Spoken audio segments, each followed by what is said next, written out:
योगी जी कोई खुदा नहीं है, मोदी जी को खुदा नहीं, वो इंसान है। अब वो आप भी चलते हैं ना तो हिंदू मुसलमान को लेकर चलते हैं, नहीं तो कब के मोदी जी फना हो जाते हैं। आपका कानून तो अब बना है, हमारा कानून अल्लाह के नबी ने तो 14 सदी में बना दिया, पहले ही बना दिया। रंजो गम खाए हुए हैं, अपनों के सताए हुए हैं, कोई अगर मेरा हाथ थाम ले तो मोहब्बत पे तो फना दुनिया हो गया, ताजमहल बन गया। हम शौहर के लिए हलाला क्यों पैदा करें, ऐसा हालाते ना पैदा करें। तो भैंस के आगे बीन बजा दीजिएगा तो वो चारा ही खाएगा, आपको नागिन की तरह डांस नहीं करेगा। नमस्कार, देखिए चुनाव का माहौल है। 2024 लोकसभा चुनाव, 40 सीटों पे बिहार में होगी सभा चुनाव। इसको लेके जहां एक और राजनीतिक पार्टियां जो है तरह तरह के हथकंडे अपनाती है, बहुत तरह के वादे करते हैं। वादे कितने पूरा होता है 2014 के बाद बताया जाता है बीजेपी के द्वारा जो भी चीजें की गई वो इससे पहले की सरकार में नहीं की गई। इस तरह का आरोप बीजेपी के द्वारा लगाया जा रहा है विपक्षी पार्टियों पे। राहुल गांधी भी यात्रा निकाल रहे हैं, बहुत तरह का। अभी नीतीश कुमार जी भी बिहार में जागरूकता अभियान चलाने वाले हैं, जिसमें बताएंगे कि नीतीश कुमार ने क्या क्या किया। मैंने खबरों में चलाया था, अशोक चौधरी जी माननीय मंत्री ने बोला था एक प्रेस कॉन्फ्रेंस करके। अभी हमारे साथ एक मुस्लिम महिला है, इनसे हम जानेंगे। ये रास्ते से गुजर रही थी और इनसे हमारी थोड़ी ऑफ द रिकॉर्ड बात हुई और इनसे हम जानेंगे कि किस तरीके से पूरे वर्तमान में देखती हैं, चूंकि चुनावी माहौल है। तो सबसे पहले आपका शुभ नाम जानना चाहेंगे मैडम। जी, मेरा नाम जोहरा है। जोहरा जी। जी जोहरा जी, बहुत स्वागत है जी। सभी को मेरा पहले अस्सलाम वालेकुम और जुम्मा मुबारक हो। और मैं ये कहना चाहती हूँ कि बहुत ऐसे मसले हैं कि सब अपने अपने अभी पड़े हुए हैं।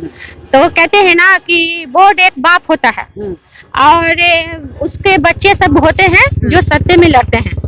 तो सत्ते में लड़ने वाला थोड़ा बोर्ड पर भी ध्यान दिया करें, क्योंकि जब बोर्ड लेने की ताकत रखते हैं तो बोर्ड वाले पर ध्यान देने की भी कोशिश करें।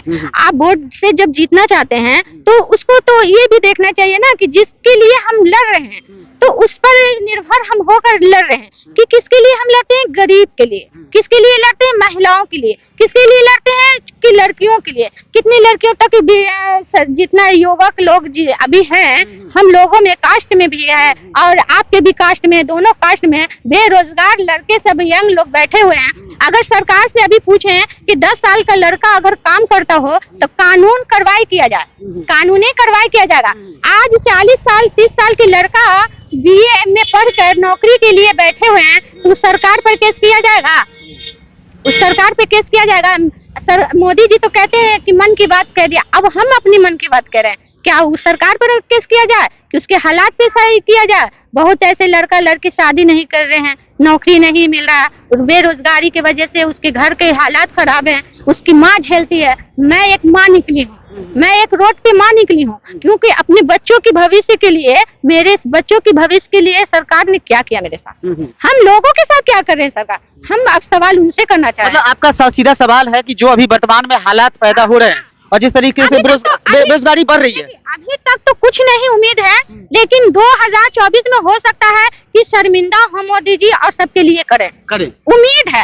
और इसलिए कि दुनिया उम्मीद पे कायम है। अच्छा, एक बात बताइए, मैं बीजेपी जिस तरीके से अपने एजेंडे को लेकर चुनाव लड़ती है और जिस तरीके से 300 प्लस सांसद है उनका, ठीक है, और बहुत सारे प्रांतों में उनके मुख्यमंत्री हैं, उनकी सरकार चल रही है। अभी बिहार में भी एनडीए की सरकार बन गई, महागठबंधन टूट गई। अब एक बात बताइए, बीजेपी माइनॉरिटी के लिए, मतलब मुस्लिम समाज के लिए, जैसे हमेशा प्रश्न खड़े करती रहती है कि मुस्लिम समाज जो है महिलाओं पे बहुत जुल्म करता है। जैसे अभी आप पूरे बुरखे में हैं, इस पे भी बीजेपी के बहुत सारे नेता हमलावर रहते हैं कि बुरखा में रखा जाता है। 3 तलाक की बात हो, ठीक है, और इस तरह के हलाला की बात हो, तो सबसे पहले जानना चाहेंगे कि तलाक क्या होता है। मैडम, 3 तलाक कितना सही आपके नजर में है? क्योंकि बहुत सारे लोग हैं सऊदीया जाते हैं या विदेश जाते हैं, वहीं से फोन पे या व्हाट्सएप पे कह देते हैं तलाक तलाक तलाक। गलत है। देखिए, एक बात मैं बता देती हूँ कि रंजो गम खाए हुए हैं, रंजो गम खाए हुए हैं, अपनों के सताए हुए हैं। कोई अगर मेरा हाथ थाम ले तो मुझे खुदा तक पहुंचा दे, मैं खुदा से पूछूं कि मेरी रजा क्या है। वही हाल लड़कियों का होता है। अच्छा। ये शायरी लड़कियों पर था कि बहुत ऐसे हालात से गुजरती हैं कि मजबूर होकर, जिसको अपनों ने भी धोखा दिया, जिस पर हम निर्भर शौहर पर भी रहते उसने भी धोखा दिया, तो तलाक उस पर वाजिब होता है, जरूरी होता है, सब पर नहीं होता है। जिस तरह अब हम बताते हैं दुनिया का कानून थाना होता है, थाना से भी कोई कानून कोर्ट होता है, कोर्ट से भी कोई कानून सुप्रीम कोर्ट होता है। हर का एक सीरियल है ना, सीरी होता है।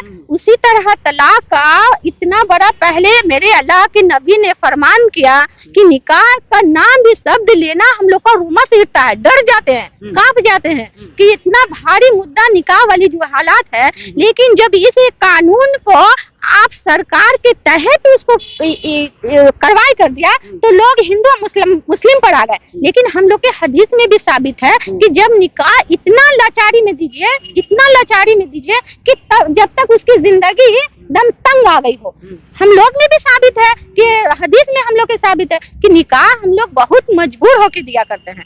इसमें धर्म में नहीं लाए, इसमें आप लोग का कानून से कोई मतलब नहीं है। कानून को बीच में लाते क्यों? इसमें कानून ना राजनीतिक से मतलब है। इसमें एक सुविधा, जैसे कहते हैं कि अभी आपके थाना में आ जाए, महिला थाना आ जाए या कोर्ट में आ जाए, तो पहले सरकार क्या चाहता है, पहले कोर्ट का लोग, सरकारी लोग क्या चाहता है, पहले उससे मिलाया जाए कि पहले उसको डिवोर्स दिया जाए। पहले मिलाने की कवायद होती है, पहले मिलाने की होती है। तो पहले हम लोग में भी है, पहले समझौता किया जाता है, 3 महीने का उसको टाइम दिया जाता है कि आप लोग अगर दोनों में मोहब्बत हो जाता है तो आप जा सकते हैं, अगर मिल सकते हैं दोनों में। फिर भी दोनों में एक तनाव खिंचाव है ही है, नफरत का आग जल ही रहा है, एक दूसरे को देखना नहीं मांग रहे हैं, तब उस जगह पर ही तलाक बनाया गया। उस पर भी आप अगर तलाक कर लिया और उस पर पछतावा कर लिया कि मैंने बहुत बड़ी गलती की, तो उस पर आप क्या कर सकते हैं कि आपको हलाला, जो आज तक में मैंने सुना था किसी को कहते तो हदीस को और हलाला को दूसरी ओर खींच के लेकर चलेगा। मैंने सुना था आज तक में इस हलाला को दूसरी ओर खींच के ले गए, तो ऐसे को आप मीडिया वाले भी खींच के ले जाए कि जिसको कोई चीज की मालूमात हो। अगर भैंस के आगे बीन बजा दीजिएगा तो वो चारा ही खाएगा, आपको नागिन की तरह डांस नहीं करेगा। क्या होता है हलाला? अच्छा मैडम हलाला क्या होता है? हलाला वो होता है, देखिए मैं एक दीन का कलाम, जैसे कि एक भगवत गीता आपका होता है, उसके तहत में कोई नहीं जाता, थोड़ा सा जान जाता अलवला जाता है, ठीक है। मैं भी नहीं जानती हूँ ज्यादा, लेकिन मैं डर के बोल रही हूँ कि अगर हमसे कोई खता हो जाए तो पहले मेरा रब माफ कर दे और उसके बाद आप लोग माफ कर दें। लेकिन मुझे जहाँ तक पता है, मैं ये जानती हूँ कि हलाला उसे कहते हैं कि जो निकाह कर लिया और निकाह करके पछतावा किया, पछतावा करके फिर बीवी के पास जाना चाहते हैं तो आप डायरेक्टली नहीं जा सकते हैं, उस पे आपको किसी और से निकाह करना पड़ेगा। औरत को ना? हाँ, औरत को, मर्द पे नहीं है, मर्द पे नहीं, मर्द पर भी बोलेंगे वो दूसरे तरीके का, मर्द के लिए दूसरा, हाँ दूसरा है, औरत के लिए तो निकाह करना पड़ेगा। जब उससे आपको तलाक हो जाए, वो मर्द तलाक दे दे, तो फिर आप अपने शौहर से निकाह करके 3 महीना 13 दिन इद्दत पुरा कर आप उससे निकाह कर सकते हैं। मतलब हलाला में जो औरत जाती है उसको पहले दूसरे से फिर निकाह करना पड़ेगा। 3 महीना 13 दिन, 13 दिन इद्दत पुराना, मतलब हस्बैंड वाइफ की तरह, शौहर मियाँ बीवी की तरह रहना पड़ेगा। नहीं, जैसे तलाक हो गई तो आप रह सकते हैं जो अलग, वो अलग रहेंगे। 13 दिन इद्दत, जैसे मर जाता है लोग तो विधवा लोग होती है ना, ये जोड़ी नहीं है कि मियाँ बीवी की तरह साथ में रहे, नहीं उसमें नहीं 13 दिन अलग दम नहीं रहना है। अच्छा। दम रहना ही नहीं है। अच्छा। जब तलाक हो गया तो वो मेरे लिए गैर हो गया। आप कोई गैर के साथ रह सकते हैं?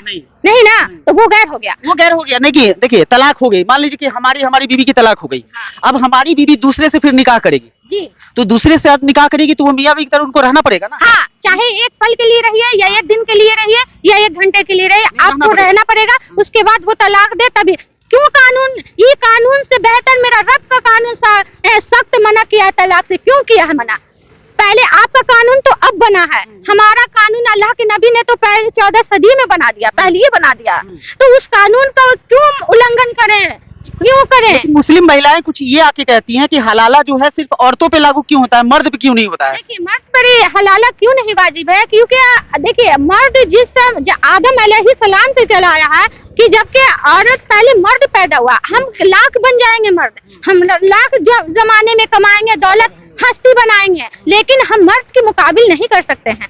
मर्द दुनिया में पहले आए, आदम अलैहिस्सलाम के जमाने से बीबी हव्वा, अल्लाह से वो भी उन्होंने कहा था कि जब हम दुनिया पे जाए तो मेरे कोई खेलने वाला हो, मुझसे समझने वाला हो, तो अल्लाह ने बीबी हव्वा को पैदा किया। उस जमाने से आज तक जमाना चला आ रहा है कि औरत से ज्यादा तवज्जो मर्द को इज्जत दिया करते हैं, लेकिन आज ये तो कानून बना दिया गया है कि औरत किसी से कम नहीं। इसी से तो बुराई का असर ज्यादा हो रहा है, इसी से बुराई का असर ज्यादा होता है। लेकिन एक बात बताइए मैडम, अभी की इस दुनिया में देखिए दौर बदलता है, अब बदलते दौर के हिसाब से कानूनी भी बदलते हैं। बहुत सारे सल्तनत हुए जो चले गए, मिटा दिए गए।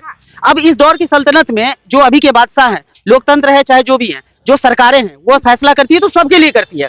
भारत सरकार सबके लिए होता है। अब देखिए भारत सरकार में जैसे मोदी गवर्नमेंट है, मैं तरफदारी की बात नहीं करता हूँ मैडम, सुनिएगा गौर से, तो ये देखिए, हम आपकी बात समझ गए। उनका नहीं, हम उनका बात सीधा समझे। कानून है कि यहाँ इस देश में रहने वाले जितने लोग हैं, चाहे हिंदू, मुस्लिम, सिख, ईसाई, क्रिश्चियन, बौद्ध, चाहे जो भी मत के हैं, उनको यहाँ का सारा कानून सब पे हिस्से बराबर लागू होगा। इस बात को आप मानते हैं कि नहीं मानते? देखिए, हम तो ज्यादा पढ़े हुए नहीं है, छोटी मुंह बड़ी बात बोल रहे हैं। और लेकिन ये पॉइंट वाली बात से उनके मन तक पहुंच जाए तो बेहतर है कि कोई भी कदम आप उठाएं तो दोनों के तहत उठाएं, क्योंकि इसमें क्रिश्चियन नहीं जल्दी आते हैं, इसमें आप पंजाबी जल्दी नहीं आते हैं, हिंदू और मुस्लिम क्यों आ जाते हैं, अच्छा, है ना। इसमें भी सरकार देखिए, आज बुरा ना माने, अभी 22 जनवरी से पहले जो हालात हैं, मीडिया चाहे आप वीडियो, आज 2022 से क्यों पलट गया पासा क्यों पलट गया? क्योंकि देखिए, सरकार के हाथ में हिंदू को भी बनाना है, मुसलमान को भी बनाना है। तो मेरे ये कहना है कि आप बीच में धर्म न लाएं। हम आपको इल्तिजा कर रहे हैं और हम हजारों महिलाओं की तरफ से ये चीज मुद्दा रख रहे हैं कि बेरोजगारी पे ध्यान दें। वो महिलाएं जो बेलाचार बर्तन झाड़ू करके 2000 रुपए कमा रही है, तो वो सीधा डायरेक्ट आज सरकार पे बदुआ देती है, रोज गाली देती है। तो उसको मद्देनजर रख के सरकार वो योजना पैदा लागू करे कि जिससे हजारों औरतों की रोजी रोटी में बाधा ना आए, और जो राजनीति करना है, धर्म करना है, तो उस पर बैन लगाए। अच्छा, क्योंकि धर्म बीच में लाके आप 4 मुसलमान और 4 हिंदू के कारण 4 लाख पर असर पड़ता है।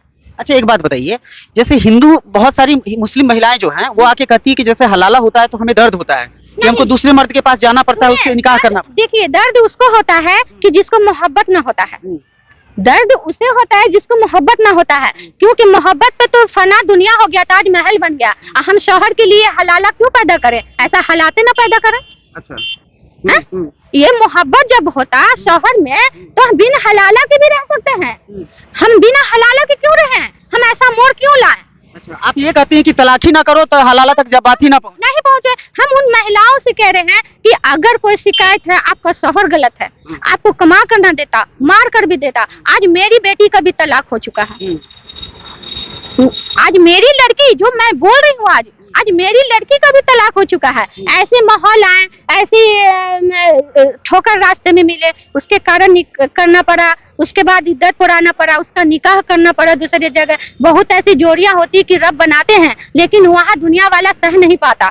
जो जिसको बर्दाश्त नहीं होता वो रिश्ता, वो अपना रिश्ते को कायम करने के लिए दूसरे के लिए हम अपना निर्वाह तलाक करके निकाह चुपचाप से करें। ये दुनिया में फैलाने की क्या जरूरत है कि हलाला से डर है, हलाला का दर्द होता है, फला होता है। अरे हलाला जो हदीस जानता है ना, वो हलाला पर जिंदगी गवा देगा, अपना मिट फना जाएगा, लेकिन हलाला पे हम आवाज क्यों उठाएंगे? अच्छा, एक बात बताइए, एक अहम सवाल मैडम बताइए, देश कानून से चलना चाहिए या हिंदू अपने धर्म से देश चलाए और मुसलमान अपने धर्म से देश चलाए, या देश का कानून संविधान है वो ऊपर है या धर्म ऊपर है? ये आप बताइए। देखिए, जिंदगी का गम कम नहीं होता है, पल भर किसी का साथ भी कम नहीं होता है। ये हर इंसान जाता है, जिंदगी में सबको गम है, सब परिवार को, मोहल्ले को, लोग को, देश को, बड़े बड़े अंबानी को, दौलतमंद से लेके एक भिखारी को गम है। लेकिन गम का भी एक जरिया बनाता है, एक सहारा। वो सरकार के तहत, मीडिया के तहत, नेट के तहत सहारा बने, लेकिन बददुमा दाग न बने। किसी को बुराई करके दाग मत पैदा कीजिए। हम ये मेरा सीधा प्रश्न है कि देश कानून संविधान से चलेगा या धर्म से? देखिए, लहसुन पराका, हम नहीं धर्म को बीच में लाते हैं। धर्म, अगर आप कहते हैं कि धर्म है, अगर धर्म कहाँ पर पैदा कीजिए? आप टेम्पो ड्राइवर हिंदू हैं, आप मुसलमान को मत बैठाइए। आप बैंक में है, हिंदू का बैंक, मुसलमान का पैसा मत करोड़ों रुपया रखिए। आप मुसलमान हैं, हिंदू का सामान से बनिया का सौदा मत खाइए। तो जाने हिंदू और मुसलमान, वो सर कुर्सी पर बैठकर, वो नेतागिरी पर, वो कुर्सी पर बैठ के 4 हिंदू और 4 मुसलमान में तफरका करके 4 करोड़ गरीब पर, तो वो झगड़ा लगाते हैं। गरीब पर असर पड़ता है, गरीबों पर पड़ता है। जो गरीब, जो लाचार, किसी मुसलमान के घर में अगर हिंदू 10 बरस से किराए में रह रहा है, उस गरीब पर असर पड़ता है। जो गरीब हिंदू मुसलमान के घर में काम 20 साल से कर रहा है, ड्राइवर है, उस पर असर पड़ता है। मैडम, आपकी बात से ये लग रहा है कि जैसे इस देश में कानून बने तो हिंदू जो है उस कानून के हिसाब से चले, लेकिन मुसलमान अपने धर्म के हिसाब से चलेगा, जो लिख के गए हैं वो उसी को माने। हाँ, देखिए, वो उसी को नहीं मानेगा। कुल मुसलमान कुल मोमिन। देखिए आप जबरदस्ती किसी को गले पर छुरी मार कर कह दीजिएगा कि जी जिंदगी मेरे तरह जियो, वो नहीं होगा।